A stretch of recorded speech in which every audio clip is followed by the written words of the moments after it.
जय श्री कृष्ण। बात करेंगे होली का दहन कब होगा, होली किस दिन मनाई जाएगी।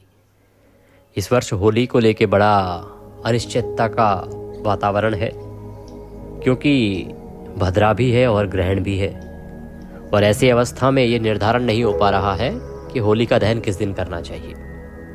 आप भी परेशान हैं, बहुत से लोग परेशान हैं, तो आज बहुत कम टाइम में हम आपको इसका एक समाधान देंगे। शास्त्र क्या कहते हैं, शास्त्रों के अनुसार, पंचांग के अनुसार, जो ज्योतिष के नियम हैं उनके अनुसार होली कब मनानी चाहिए और होली का दहन कब करना चाहिए। प्रिय दर्शकों, आप सभी जानते हैं कि होली का दहन जो है वो फाल्गुन मास की पूर्णिमा तिथि को किया जाता है। फागुन के महीने की पूर्णिमा को मनाई जाती है होली, और उसके अगले दिन रंगोली अर्थात धुरंडी मनाई जाती है। तो होली का दहन जिस दिन होता है उस दिन भद्रा तो प्रतिवर्ष होती ही होती है, भद्रा से बचाव संभव है, लेकिन अगर ग्रहण भी आ जाए तो वह और अधिक उसको बढ़ा देता है। और इस वर्ष जो ग्रहण है वो चंद्र ग्रहण भारत में भी दिखाई देने वाला है, इसीलिए ये परिस्थितियां जो हैं अति विकट हो जाती हैं और इसको और अधिक विकट बना देती हैं ये स्थितियां। जो शास्त्र कहते हैं कि स्वर्गे भद्रा शुभम कुर्यात पाताले च धनागमा, मृत्युलोक स्थिता भद्रा सर्व कार्य विनाशिनी। कि स्वर्ग की अगर भद्रा हो तो शुभ होती है, पाताल वाली अगर भद्रा हो तो धन आगमन होता है, पर यदि भद्रा का वास मृत्युलोक में अर्थात पृथ्वी लोक में हो तो वह भद्रा सर्व कार्य विनाशिनी होती है, सभी कामों का नाश करती है, जनता की हानि करती है। तो ये वर्णन है हमारा एक बहुत ही पौराणिक ग्रंथ है जिससे मुहूर्तों का निर्धारण होता है, उसे कहते हैं मुहूर्त चिंतामणि, और इस पर सदा हमें विश्वास करना ही चाहिए। इसीलिए कोई भी शुभ कार्य भद्रा के समय में हमें नहीं करना चाहिए। तो इस वर्ष की अगर हम बात करें कि भाई इस वर्ष जो है भद्रा का योग कब से कब तक बन रहा है और पूर्णिमा का योग कब से कब तक बन रहा है और शास्त्रों का नियम क्या कह रहे हैं, उससे क्या मुहूर्त निकल के आता है, उसके आधार पर अब हम निर्णय करते हैं कि आपको ये जो आने वाली पूर्णिमा है ये किस दिन होगी और आपको होली का दहन किस दिन करना है, होली किस दिन मनानी है। प्रिय दर्शकों, अगर मैं पंचांग की बात करूं तो जो पूर्णिमा तिथि है वो इस वर्ष 2026 में शुरू हो जाएगी 2 मार्च को शाम को 5:55 पर, और 3 मार्च को ये समाप्त हो जाएगी शाम को 5:07 पर। अब यहाँ एक बात मैं क्लियर कर दूं कि ये तो निर्धारित है कि जो पूर्णिमा का जो स्नान ध्यान है और दान आदि है वो सब होगा 3 तारीख को ही, क्योंकि सूर्य के मुख से पूर्णिमा रहेगी।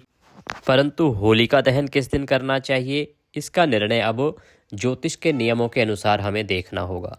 ज्योतिष के नियम क्या कहते हैं ये मैं एक बार आपको पढ़ के बताता हूँ, उसके बाद हम निर्धारित करेंगे कि कब आपको ये कार्य करना है। पहला नियम कहता है कि होलिका के दहन में प्रदोष व्यापनी पूर्णिमा ली जानी चाहिए, अर्थात जिस दिन प्रदोष काल में पूर्णिमा हो उस दिन होलिका दहन किया जाना चाहिए, पहली शर्त।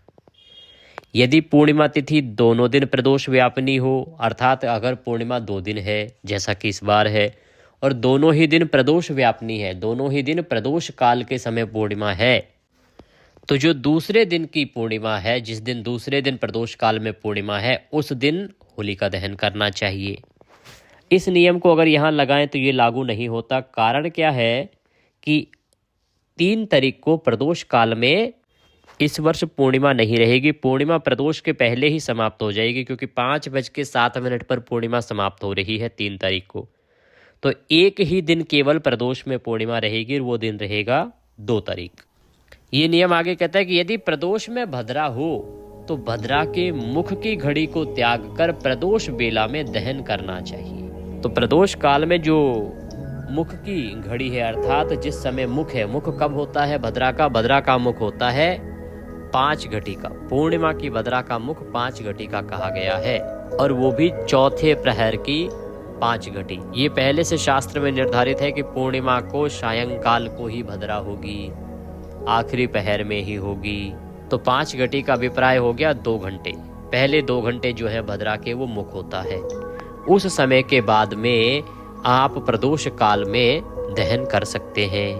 आगे एक और नियम लिखा है, उसको पढ़ते हैं। कहते हैं कि यदि पहले दिन यानी चतुर्दशी मिश्रित पूर्णिमा वाले दिन रात्रि भर भद्रा हो एवं दूसरे दिन प्रदोष के समय पूर्णिमा का उत्तरार्ध रहे, तब भी उस समय यदि चंद्र ग्रहण हो तो ऐसे अवसरों में पहले दिन भद्रा हो तब भी सूर्यास्त के पहले होली मंगला देनी चाहिए, और यदि दूसरे दिन प्रदोष के समय पूर्णिमा हो और भद्रा उससे पहले समाप्त होने वाली हो, लेकिन चंद्र ग्रहण हो तो उसके शुद्ध होने के बाद ही स्नान करके होलिका दहन करना चाहिए। तो अब इस दिन संभव नहीं है, क्योंकि इस दिन तो दूसरे दिन पर ग्रहण है, उस दिन है ही नहीं, प्रदोष व्यापनी पूर्णिमा ही नहीं है, तो ग्रहण के बाद तो किस प्रकार से स्नान करके और होलिका दहन करेंगे, संभव नहीं है। तो ऐसी अवस्था में दो निर्णय बनते हैं, अर्थात दो मुहूर्त बनते हैं जो शास्त्र के इन नियमों के अनुसार होने चाहिए। प्रथम तो ये प्रिय दर्शकों की होलिका दहन केवल और केवल 2 तारीख को ही किया जा सकता है, 3 तारीख को संभव नहीं है। आपने बहुत से YouTube चैनल्स को देखा भी होगा, शायद वो 3 तारीख को मुहूर्त दे रहे हैं, पर देखिए उनका काम क्या है, वो यूट्यूबर हैं या जो भी है कंटेंट क्रिएटर होंगे, मैं वो कार्य नहीं करता। मैं एक पांडित्य कर्म करने वाला ब्राह्मण हूँ, ज्योतिषों का जानकार हूँ। तो जो मेरे पुराण, जो मेरे पूर्वजों ने मुझे सिखाया, जो मेरे गुरुजनों ने मुझे सिखाया है, मैं उसके अनुसार ही आपको निर्णय दूंगा। यहाँ शास्त्रों का सीधा निर्देश है कि अगर प्रदोष व्यापनी पूर्णिमा नहीं है तो होलिका दहन नहीं हो सकता। तो सीधी सी बात है, 3 तारीख को प्रदोष व्यापनी पूर्णिमा नहीं है, 3 तारीख को होलिका दहन नहीं हो सकता, चाहे ग्रहण समाप्त हो जाए उसके बाद भी नहीं हो सकता। होलिका दहन 2 तारीख को ही होगा। पहला तो मुहूर्त बनता है कि जब भद्रा का मुख निकल जाए तो पुच्छ में जो है होलिका दहन किया जा सकता है। पुच्छ में प्रदोष काल में सबसे उत्तम मुहूर्त कहा गया है। भद्रा 5 घड़ी का मुख कहा गया है, अर्थात 2 घंटे का मुख कहा गया है। तो श्रेष्ठ मुहूर्त रहेगा 7:55 से और 8:51। इसमें आप होलिका दहन कीजिए, कल्याणकारी है। दूसरा शास्त्र का निर्देश है कि भद्रा के समाप्त होने के बाद और सूर्योदय से पहले। तो आप 2 तारीख की रात्रि को अर्थात 3 तारीख को सूर्योदय से पहले 5:32 से और 6:30 के बीच में होलिका दहन कीजिए। ये 2 उत्तम मुहूर्त हैं। होलिका का पूजन, होलिका दहन 2 तारीख को ही किया जाना है या 3 तारीख को सूर्योदय से पहले पहले। जानकारी थोड़ी भी अच्छी लगी हो लाइक अवश्य कीजिएगा और कमेंट बॉक्स में अपनी राय अवश्य दीजिएगा। आपको वीडियो कैसा लगा, और अगर सही शास्त्रीय जानकारी पाते रहना चाहते हैं तो आज ही जुड़ जाइए चैनल के साथ, क्योंकि ये सत्य बताता है।